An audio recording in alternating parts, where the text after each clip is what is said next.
Welcome to the Animal Training Fundamentals Podcast, where we have fun with practical application and we get mental with the science of behavior. Put them both together and you get results, solutions for your behavior problems, and the tools you need to achieve your training goals. I'm your host, Barbara Heidenreich. Let's talk training. Well, hello, animal training enthusiasts. It's been a while since I recorded a podcast. I've been mostly focused on my live stream, You Be the Behavior Consultant, but I think it's time to revisit the podcast. And I'm very excited about the topic that we're going to discuss today. We're going to be talking about negative reinforcement, which I know those of you who have been following my work, you know this is one of my passion topics. I love talking about negative reinforcement. I think it's so misunderstood, so very much misunderstood, that we're actually going to be talking about myths today, myths about negative reinforcement. So let me tell you a little bit about my background when it comes to this particular topic. I, like many people out there, rejected negative reinforcement with all my heart and soul, probably because of what I had been taught. Most of us in the field of animal training have been told that negative reinforcement is just bad news. We need to stay away from it. And I'm going to tell you the moment where I had a change of heart. And it really started with the Art and Science of Animal Training Conference, which sadly is no longer occurring, but it was a really wonderful event brought to us by the folks at the University of North Texas in Denton. And I had a conversation with Dr. Jesus Rosales-Ruiz at the Icebreaker. And he was telling me about counterconditioning and systematic desensitization, and telling me how animal trainers maybe didn't quite have those concepts down very well. We talked about those terms and we had sort of our own vision of what those looked like, but what we were really doing was actually shaping. And unfortunately, that kind of had us a little bit confused. And I have to admit, I sat there and I had my glass of wine while we were having this discussion. And I think one of the things I will give myself credit for is I actually listened with an open mind. I had to kind of sit there and go, okay, I thought I knew what I was doing and I thought I understood these concepts, but I realized, maybe I don't have a handle on these concepts. Maybe the information I had been provided wasn't quite accurate. And so having him describe to me that this idea that an exposure therapy, which is what systematic desensitization is, really involves something different than what I had been doing, kind of caused me to pause for a minute. And so let me kind of get into a little bit more what he was saying so that you all understand what was going on here in my head. So when we talk about systematic desensitization, what it means is that the animal is exposed to an aversive stimulus, this thing that evokes a fear response. And so they're exposed at it at, kind of supposedly a low level, so to speak. And the animal has that little fear response. And then what happens is we wait for that fear response to extinguish itself. So we're using an extinction procedure there. And then what happens is we expose it to that fear evoking stimulus again. And now, again, we have to wait for that fear response to extinguish itself before we expose it to that fear-evoking stimulus again. And so each time we expose it to that stimulus, it's kind of like a little bit more, and then a little bit more, and a little bit more, and each time we're waiting for the fear response to extinguish itself. The counterconditioning part is we're pairing some appetitive with that we hope sort of facilitates that extinction process. But what we find in the world of animal training is that we're often sort of paying attention to what the animal is doing, and in real systematic desensitization and counterconditioning, you don't really care what the animal is doing behaviorally. You're not responding to anything that the animal does, and you're not changing your procedure based on the animal's body language or behavior. But in our world, we are tending to respond to what the animal does. We may move a little bit closer or move farther away based on what we're seeing behaviorally. So if we're changing our response based on what the animal is doing, we're actually shaping. And so that that changes it from an exposure therapy, which systematic desensitization falls under, to an actual operant procedure. So that was a real eye-opening moment for me to take that in. So now that changes it to us having to ask ourselves, okay, well, what are the shaping procedures going on there? Is it positive reinforcement? Is it negative reinforcement? Is it both? And that's what really kind of opened my eyes to starting to listen to, okay, what's going on there? And if you start really exploring it a little bit more and really looking into the details, you'll see there's some negative reinforcement going on there. And a lot of times it's a lot of negative reinforcement going on there. And if you're really good at it and you start paying attention to the shaping procedure, you can really effectively shape well with negative reinforcement and help address these fear responses a whole lot better, because you teach the animal a new behavior to emit when these aversive stimuli are present, and we do it in a way that the animal can really be successful and the animal is not showing any fear responses. So I kind of did that pretty quickly in a nutshell here, but as we get into this podcast here, I'm going to try and get into these details a little bit more to help you understand why it is so important to understand negative reinforcement and how it helps us address fear responses and especially aggressive responses. All right, so hang on to all those thoughts here, and we're going to get into this in a little bit more detail. So I just shared the first conversation I had about negative reinforcement that caused me to think, maybe there's more to this story. But what happened next is I actually tried applying it. As a consultant, I have these opportunities that come up, right? So shortly after having that conversation with Dr. Jesus Rosales-Ruiz, I was out working with one of my clients and I saw what he was talking about. I was in one of those situations where in the past I would have said, oh, you know what, we just need to pair some good things with our presence.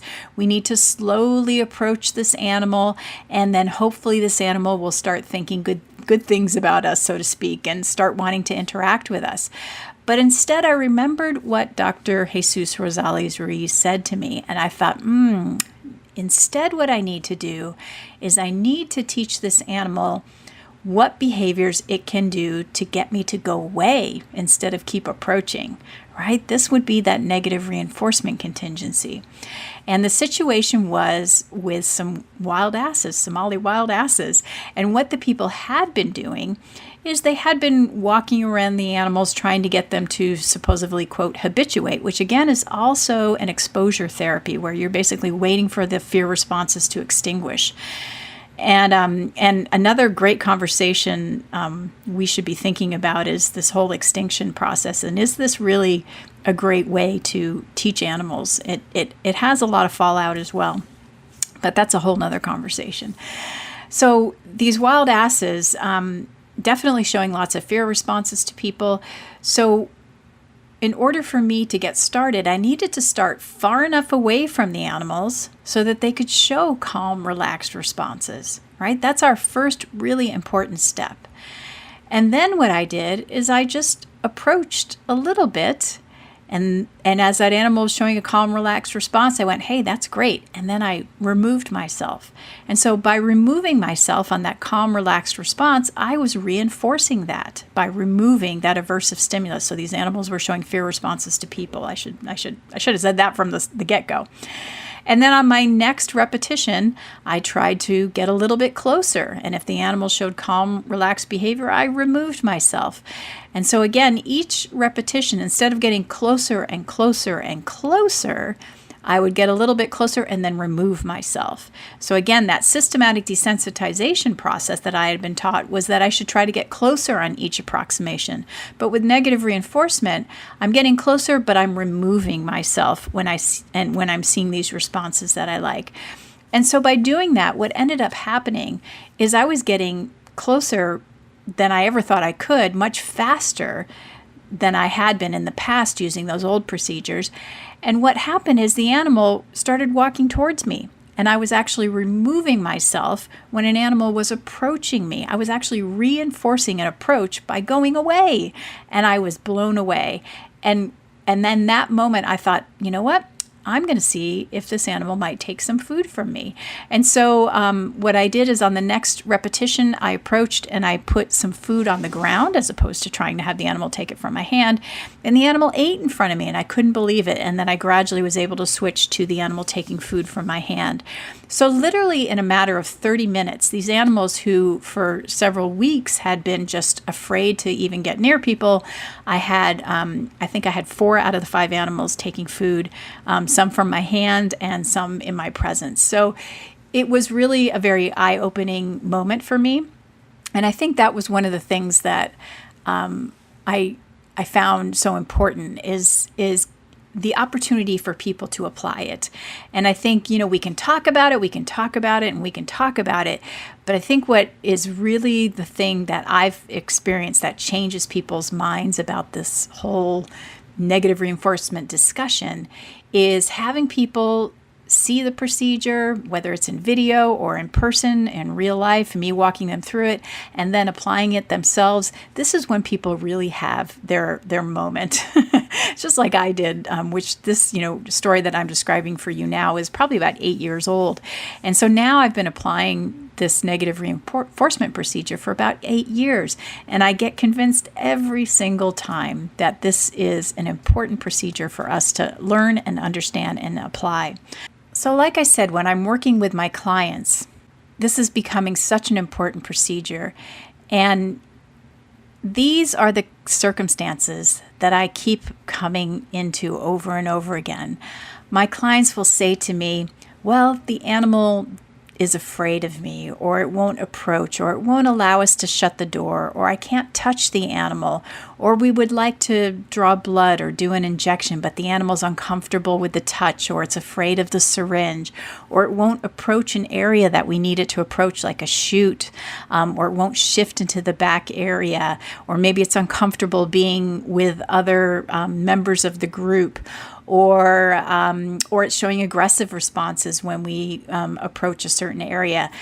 Every single one of those conditions tells me there's something about that condition that's aversive and that the animal potentially wants distance from those things, whether it's distance from a person, distance from an object, or there's just something aversive about that condition. So what that tells me is there's a negative reinforcement contingency going on there. And a lot of times it helps for me to see the situation so that I can do what we have discussed in some of my other materials, what we call a nonlinear contingency analysis. So I can see all of the different contingencies that may be impacting the behavior that my client is hoping to accomplish. And so I can see that there may be more than one negative reinforcement contingency that's impacting the behavior goal. There may be also positive reinforcement contingencies that are competing with the particular behavior goal. But this gives me information that there may be negative reinforcement contingencies that we need to address in order for the behavior in order for the behavior goal to be accomplished. And I think the most important thing about addressing these negative reinforcement contingencies is that if we address them, then the positive reinforcement can be effective. That's the biggest message that I keep saying or finding myself saying to my clients over and over and over again. In order for your positive reinforcement to be effective, we need to address the negative reinforcement contingency. This is why it's so important for us to understand negative reinforcement and also how to shape behavior with negative reinforcement. Now, I realize for a lot of people, this kind of information is really new and really challenging, and it can scare people. But there's a lot of things in our past that people found novel and scary and were rejected for a long time. You have to remember, people thought Darwin's ideas were scary. People thought Skinner's ideas were scary. light bulbs, when they were first brought around, were like, ooh, those are scary. We still know that people find vaccinations as controversial. People thought the idea of germs creating disease were rejected. But then there's a lot of things now that people have come to accept and realize that these ideas are evidence-based and that they're important for us in terms of our progression in science. And so this resistance to change can cause us to have setbacks in our goals of improving animal welfare. So what I would like to do today is really address some of the myths that have been circulating about negative reinforcements to hopefully put a little calmness to some of these fears that people may have had about negative reinforcement. And again, some of this is just because of information that has been circulating about negative reinforcement over the years in the animal training community. And again, this will help us put a little bit of critical thinking skills to our thought process about negative reinforcement and the procedures that utilize negative reinforcement, all with the hopes that we can help improve animal welfare by addressing these negative reinforcement contingencies so that our positive reinforcement can be very effective. So let's take a step into looking at these myths. All right, myth number 1, negative means it's bad.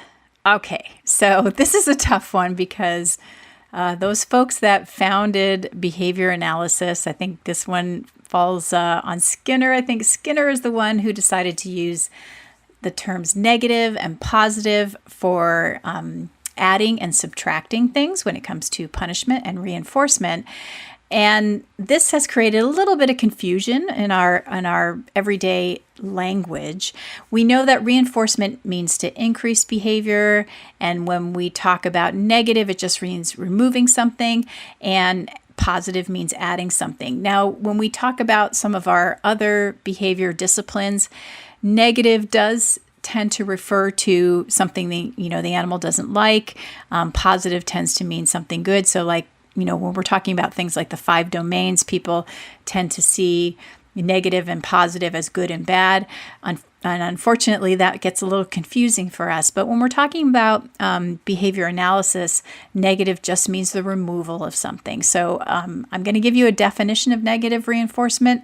And again, it can be a little bit difficult to digest, but hopefully as we get talking about some examples here, it'll make a little bit more sense.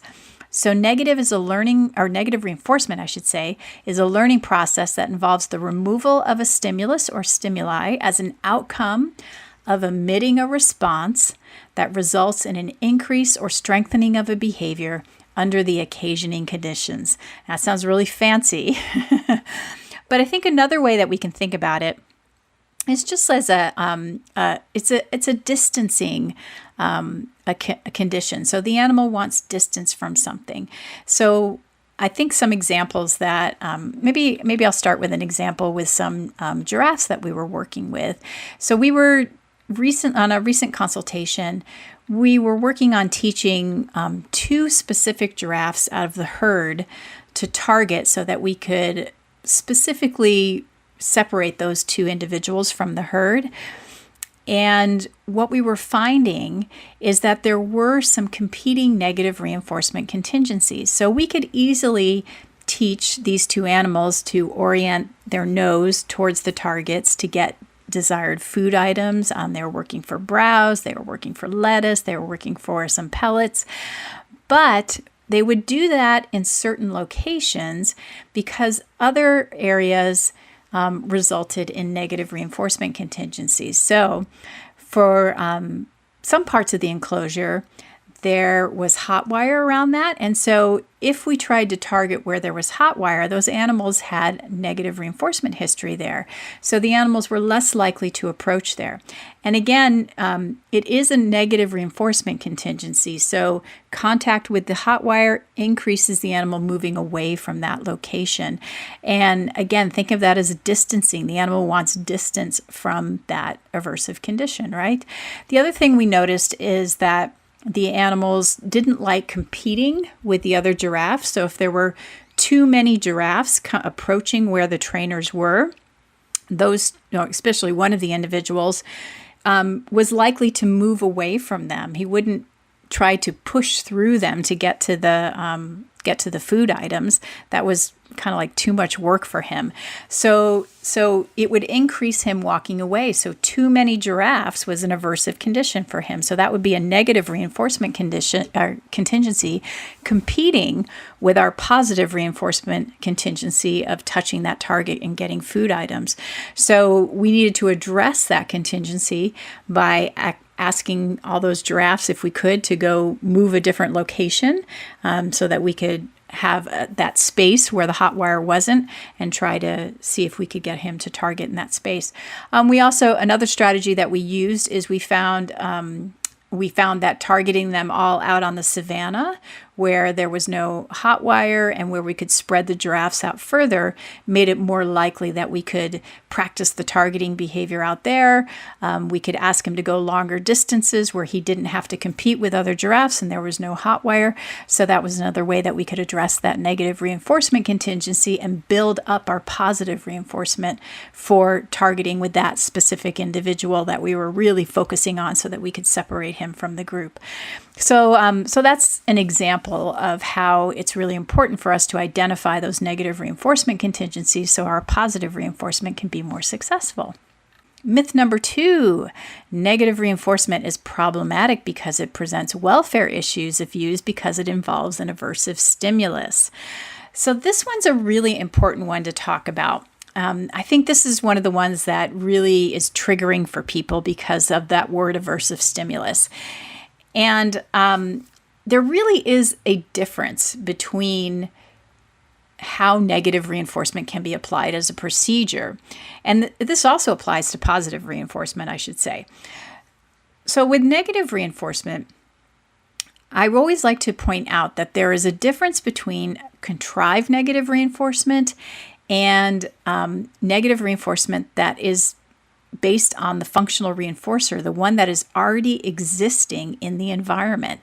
So when we talk about contrived negative reinforcement, this would involve the mediation of the caregiver. Basically, somebody is intentionally inserting some sort of aversive stimulus into the environment to evoke behavior. So that would be the kind of situation where somebody is saying, I'm going to go get something really scary and use that to get that animal to do something.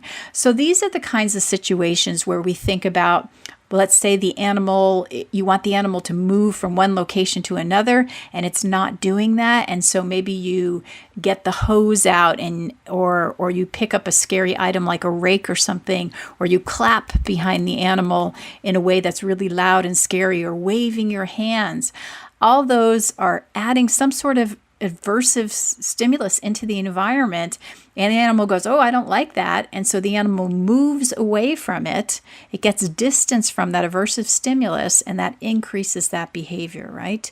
So we would consider that a type of application of negative reinforcement that most people would consider coercive. So that's different than the kind of negative reinforcement that I advocate. And so the kind of negative reinforcement that I'm talking about in these examples is something that's already existing in the environment. So, or something that is really important that it be there for achieving the actual behavior goal. So let's say, for example, there is a chute that you want an animal to walk into so that you can accomplish medical training for the animal. So a common one might be, any animal walking into a chute in our zoo setting. And some animals may think this is just a weird space. I've never been in it. It's confining. And you may think, how am I going to get that animal to go into that space? Well, you could use the method I described beforehand, and that would be quite uncomfortable for the animal. But another method could be that you train the animal to target and then ask the animal to move towards that chute. But if that animal shows a fear response, they're going to back away from it. They're going to move away from it. That is that same situation where the animal's saying, I want distance from that aversive stimulus. So in order to, which would be that negative reinforcement contingency, competing with your positive reinforcement of the target, asking the animal to move forward. So in order to actually reinforce behavioral responses you want, you would ask the animal to only come forward to the point that the animal shows nice, calm, relaxed body language, and then you would ask the animal to move away from that shoot using your target. And so that way, when the animal backs away, you're reinforcing the kind of body language you want. So calm, relaxed body language. If you push it to the point that it backs away with a fear response, then you're reinforcing the wrong body language. You're reinforcing that fear response. And so on the next repetition, maybe you get to go a little bit closer or more into the shoot, but again, you're looking for calm, relaxed body language. You're not asking the animal to stretch its neck out really far. And instead, the weight should be over those front legs so that you get that nice, calm response, and then you ask the animal to back up. And this could be applied to anything. Maybe it's an animal you're asking to go into a crate or step onto a scale. And again, if this is all based on an animal that's shown that it's evoked or it's emitted a fear response in response to those objects or places. We can also address the same situation with maybe a syringe. Maybe you've tried to bring a syringe up to an animal's body and it's saying, oh, I'm not comfortable with that. Maybe there are people you need to have present that the animal has said, I don't want this person near me. And maybe it shows an aggressive response as opposed to a fear response. So these are all conditions that maybe those people need to be present as part of the final behavior, or maybe the animal is already showing you these behaviors. You're not intentionally inserting aversive stimuli into the environment to get these responses. So we call these situations functional. This is the desired outcome the animal wants by showing you these distancing behaviors. The animal has said, I'm moving away, or I'm trying to drive something away. So we already know that distance is what the animal wants. And so when we see that, we know that negative reinforcement is the maintaining contingency. And so that means that negative reinforcement is the correct procedure to use. So that tells us that we are on the right path there. So to me, that doesn't make it a welfare issue to focus on negative reinforcement. It tells us we're in the right realm here. And tying in with that is myth number 3, that negative reinforcement must involve putting the animal under distress in order for it to work. So this is 100% not true. And I can attest to that. As someone who's been applying this procedure now for a number of years, it really is our goal to start under conditions in which the animal can be successful. And so what do I mean by that? So that means I'm going to start so far away, that aversive stimulus is going to be so far away that the animal starts where it's calm and relaxed, and then that stimulus, whatever it may be, whether it's introducing a person or a syringe or we're bringing it closer to a chute, we're going to be able to do that in such a way that the animal is going to give you nothing but calm body language. And so when you remove it, you're reinforcing calm body language, and then, or whatever behavior it is that you want. And then as you bring it a little bit closer, again, the animal's able to be successful and give you exactly the response that you want. And this can be applied to anything. So another great example is animals that are uncomfortable with crate doors closing or shift doors closing. It's the same thing. We are starting under conditions in which the animal can be successful. So if your hand is reaching to touch a crate door or a shift door, we are barely moving our hand and the animal stays relaxed and our hand goes down.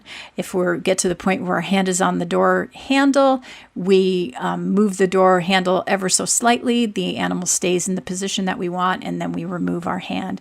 So all these approximations are so small that the animal can do nothing but be successful. And if for any reason we ask for too much behavior and the animal says, oh, I'm out of here. I'm going, I'm exiting the crate, or I'm going through that shift door to the other side. That's absolutely fine. They can do that. They can still use the behavior that's always worked in the past, which is escape. And the moment they come back in, we just take our hand away or we step away so that they learn, oh, great, well, I can still leave, but as soon as I come back, they'll also take their hand off that handle or door. So it teaches them that everything still works. They still get to escape, to leave and escape, but even better is when they come back to wherever we ask them to be, that they'll get an even better response of our hands going away or our hands moving away from those doors that they would like. So it really is quite successful. And one of the cool things, which I haven't mentioned in here, is that these procedures, when applied well, can work really fast. You get really fast results. And again, tying in with our previous myth number 4, if something is aversive, it must be pretty bad for the animal. Like I said in our previous example, we start under conditions so that the animal can be successful. But I also wanted to talk about aversive stimuli in general. So the only way that we know something is aversive is really based on our animal's response, right? So it's not that the stimulus itself has some inherent qualities, right? It's really, are we starting under conditions in which the animal's behavior tells us that this thing is aversive? So it's really not something within the stimulus that makes it aversive. So to give you an example, if it's a hot day and the animal moves into the shade, then that means the sun is aversive that day. But if it's a cold day and the animal moves into the sun, then the sun is appetitive on that day, right? So the sun isn't always an aversive stimulus. Sometimes it's appetitive. It just depends on the conditions, right? And so again, that potency of the aversive stimulus can be imperceptible based on the conditions we start under, or it can be extremely aversive if we start under conditions in which the animal is, in a tight space and that aversive stimulus is just right in its face and it can't escape. So that's really about setting up our conditions so that the animal can be successful. And the other thing to remember is that aversive stimuli are important parts of feedback loops and should not be confused with coercion. That's a different word. And I also caution people that even positive reinforcement can be coercive. So when we give animals only one way to access positive reinforcement, and especially if we deprive them of that outcome so that potentiates that appetitive, that is causing positive reinforcement to be coercive.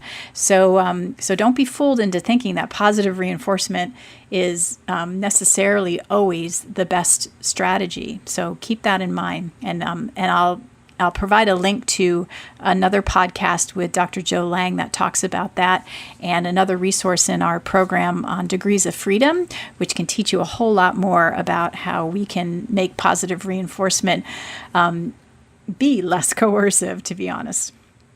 And also keep in mind that pain, fear, anxiety, or stress are not required for aversive stimuli to provide feedback to the learner. And an example I always give people is that, birds turn to face into the wind for lift and control. And that doesn't have to be this, powerful, crazy, hurricane level force of wind for a bird to say, oh, you know what, I'm going to turn a little bit. So don't confuse those words. Just because we hear the word aversive, sometimes that triggers things for us.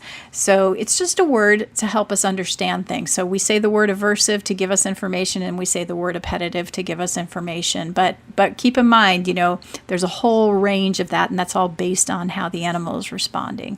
When we think about this procedure of negative reinforcement, it can involve, if we set it up right, that the aversive stimulus is barely perceptible. It's just something that the animal may attend to for a second.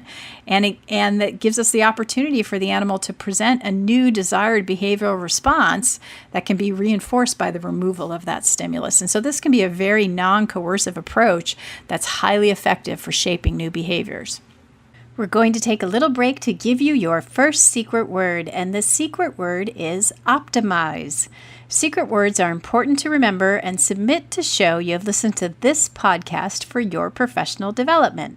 All right, back to the program.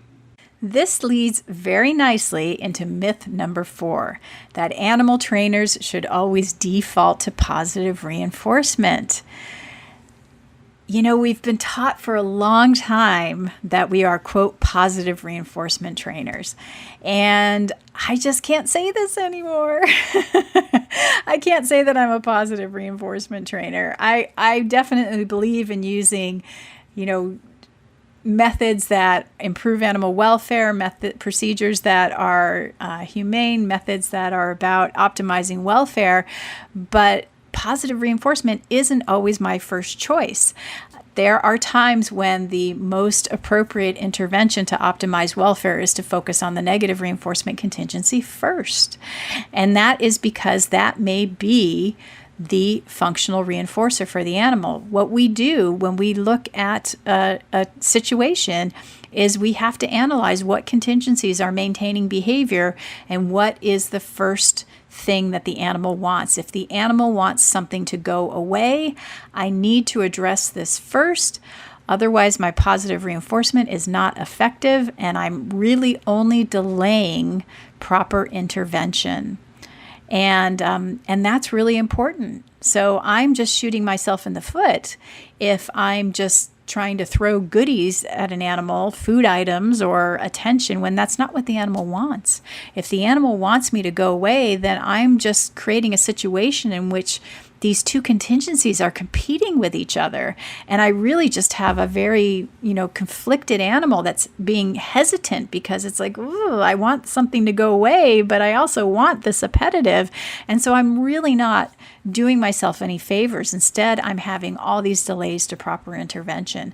So that isn't the right answer. Defaulting to positive reinforcement is not the right answer for many, many animals. And as I've come to understand negative reinforcement more and more and more, I am finding this is the scenario I come up against over and over and over again. I've become a lot better at seeing these competing contingencies the more that I've come to understand them. And I hope podcasts like this will help people understand that. This leads us to myth number 5. Negative reinforcement is a cop-out. It's a last resort option when nothing else works after you've tried many other tactics.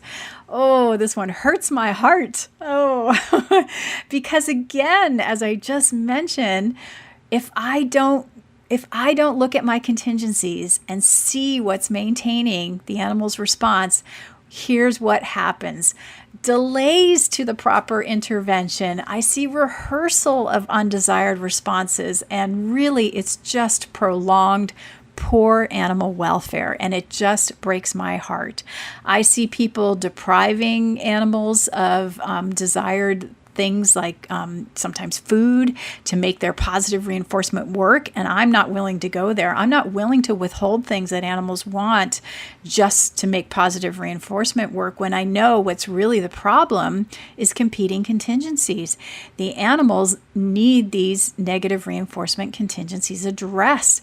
So like I said, you see a conflicted response. The animal is hesitant to do something. It sort of wants this appetitive, but maybe it's afraid of something, or it's trying to drive something away because it doesn't like it. And so you've got these competing contingencies.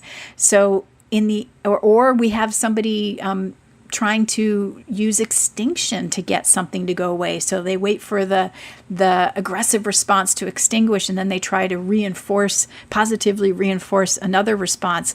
But by doing that, using extinction, they don't really teach the animal a new response to do when the aversive stimulus is present.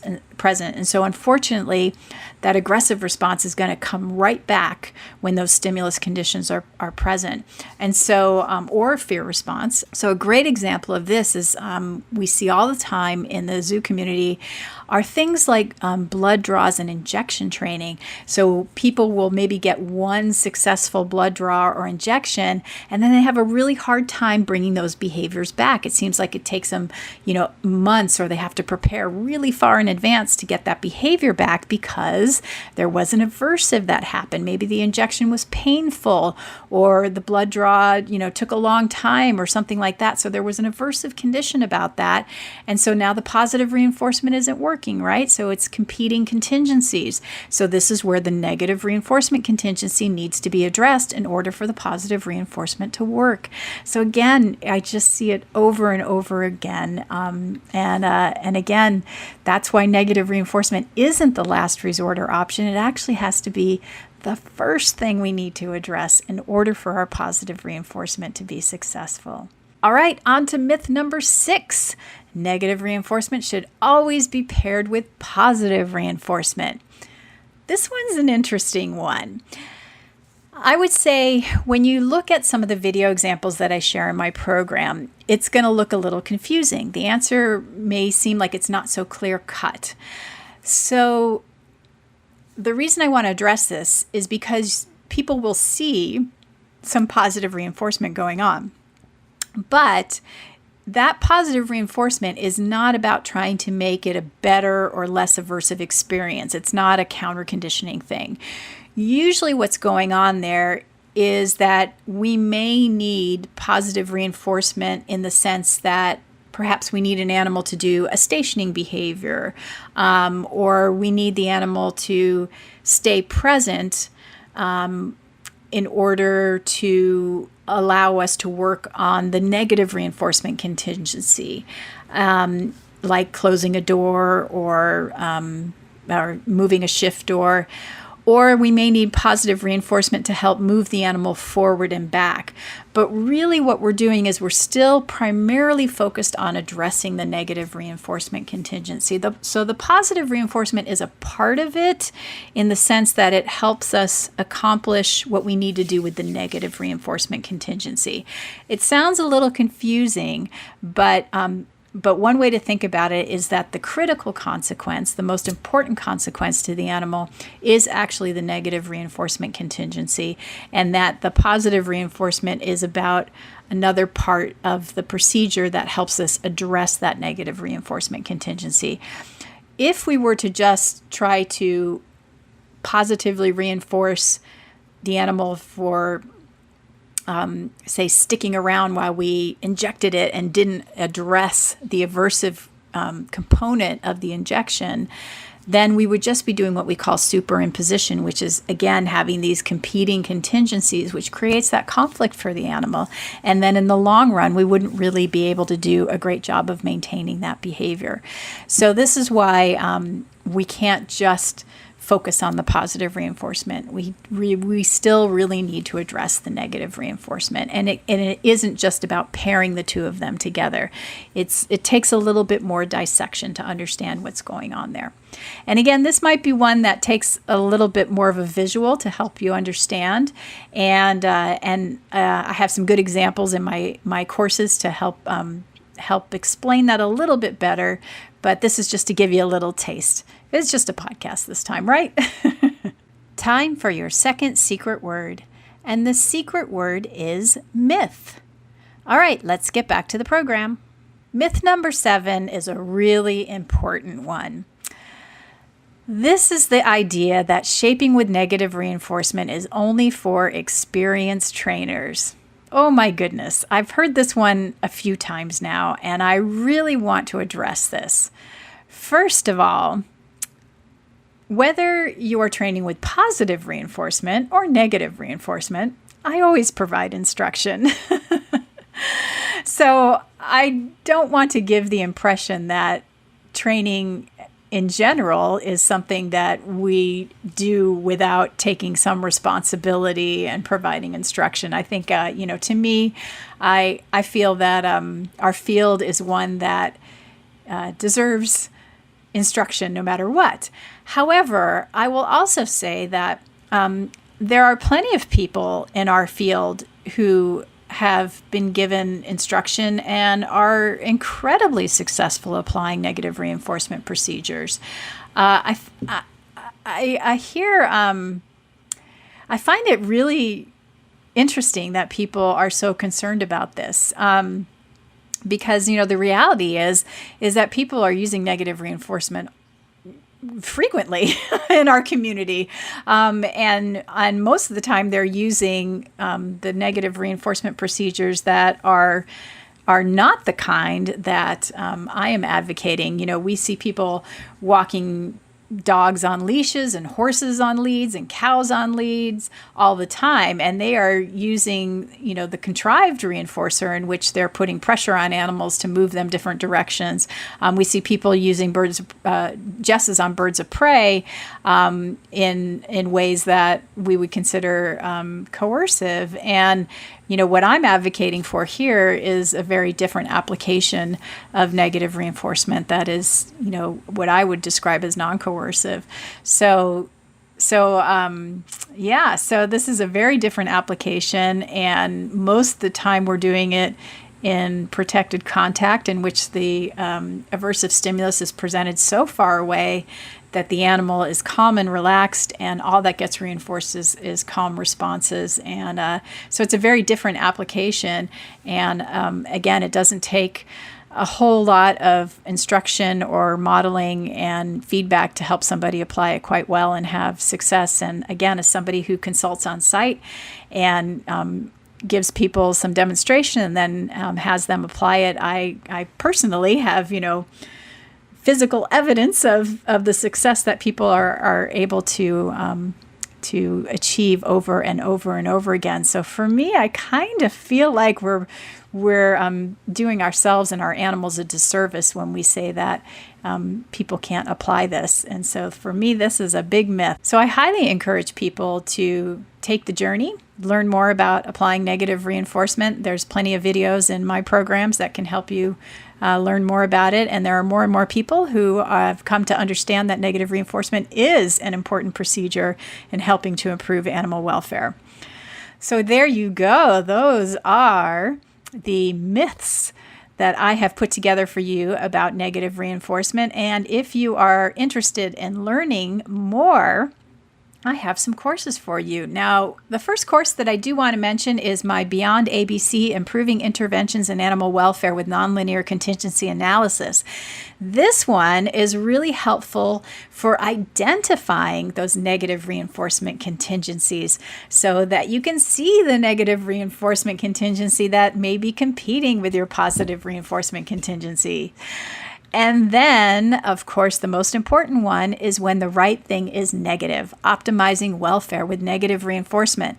This is a really in-depth course that goes through step-by-step instructions on how to apply this non-coercive negative reinforcement when you are seeing fear responses or aggressive responses. It also has PDF downloads that you fill out that help you really identify the aversive stimuli, help you go through your shaping procedure, has you taking videos so you can see some before and after. So it's a really detailed course that can really help you. And of course, this is all available in animaltrainingfundamentals.com. So I hope you will visit the website and join and enjoy our courses there. So thank you for joining me on this podcast. I hope you find it useful, and I look forward to seeing you on the next one. If you liked what you heard today, visit animaltrainingfundamentals.com for more quality content on animal training. You'll find courses, community, and extensive video examples from my consulting work around the world. We'd love to have you join our force-free family.